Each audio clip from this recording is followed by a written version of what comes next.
जय Maharashtra, Mumbai.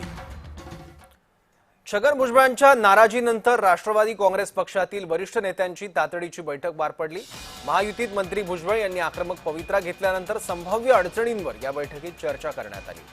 OBC समाजावर अन्याय होत असल्याची भूमिका घेत छगन भुजबळ यांनी मंत्रिमंडळ बैठकीवर बहिष्कार टाकला। त्यानंतर राष्ट्रवादी काँग्रेसने तातडीची बैठक बोलावली होती। उपमुख्यमंत्री अजित पवार, प्रदेशाध्यक्ष सुनील तटकरे आणि पक्षाचे राष्ट्रीय कार्याध्यक्ष प्रफुल्ल पटेल यांच्या उपस्थितीत ही बैठक पार पडली। सरकारच्या जीआरबाबत अभ्यास करून भूमिका मांडणार अशी प्रतिक्रिया सुनील तटकरे यांनी बैठकीनंतर माध्यमांसोबत बोलताना दिली।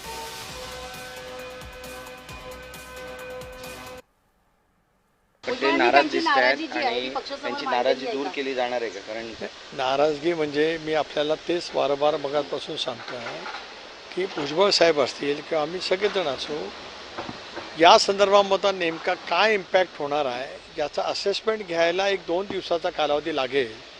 तो झाल्यानंतर पक्षाचा अध्यक्ष म्हणून पक्षाची भूमिका मी निश्चितपणाने मांडेन। नागपूरच्या बाजारगावमधील सोलर कारखान्यात